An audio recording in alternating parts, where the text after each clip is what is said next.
It is June 2010. I'm sitting in my kitchen with my daughter, Katie, who has just come back from Bodh Gaya, India, where she was studying Buddhism, shaved her hair, and wore a gold sari for 6 months.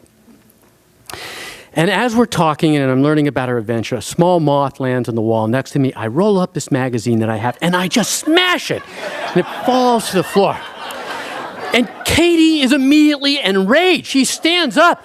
What did you do? You just killed that innocent life form. Why did you do that? And I'm learning that the Buddhists believe that all life is sacred, including insects. And I have been a serial insect killer my whole life.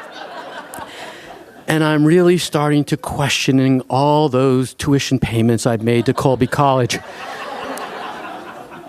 But I can't get that moth out of my mind. And I'm a trained biologist, and I know that we share DNA, we share biochemistry, we share cellular structure, and I'm wondering if this super intelligent extraterrestrial landed in my backyard in Plantsville, Connecticut, and looked at that moth and I, would we appear that different? Would they choose to step on me?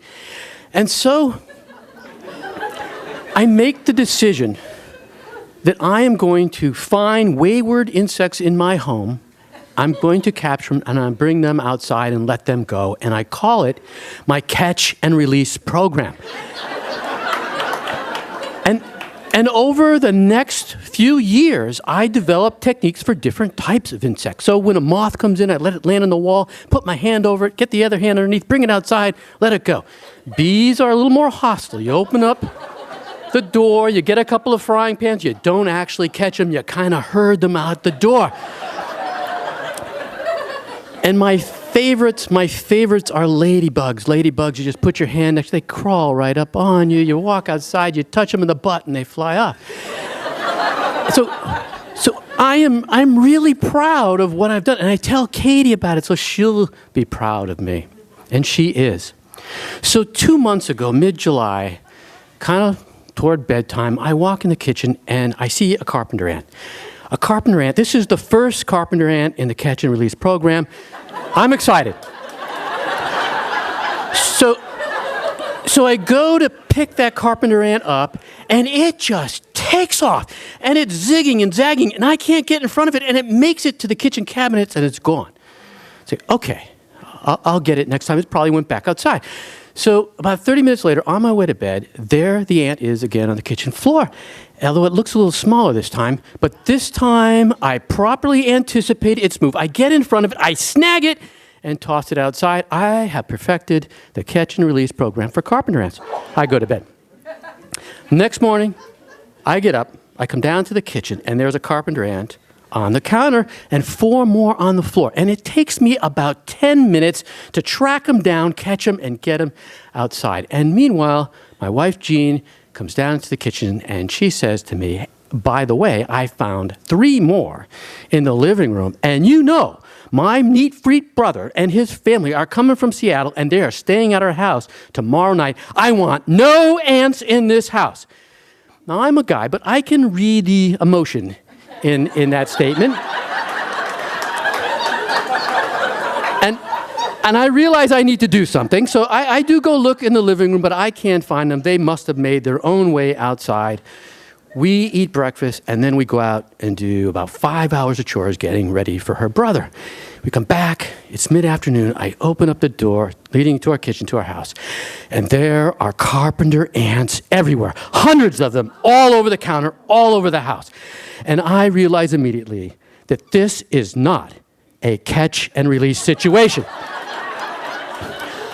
I have to rethink the whole insect catch and release paradigm.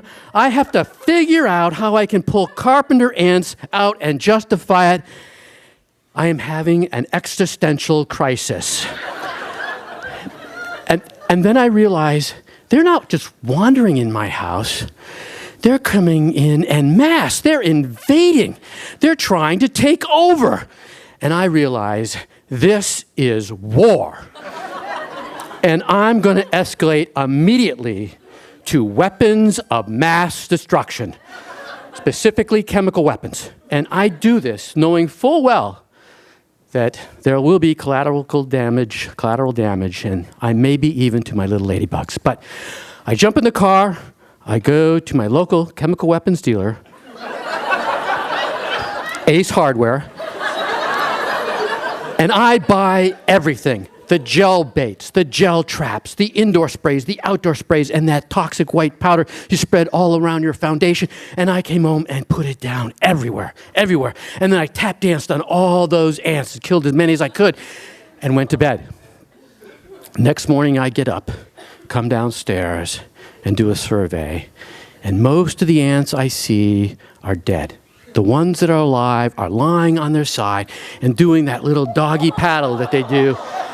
So I know they're not long for this life. I have won. But now comes the hard part. How am I ever going to explain this to my daughter Katie, who now lives with all of her kind in Cambridge?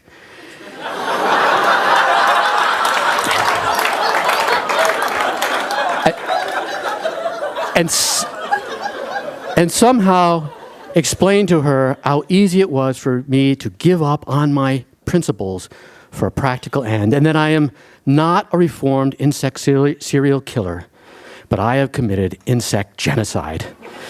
Thank you.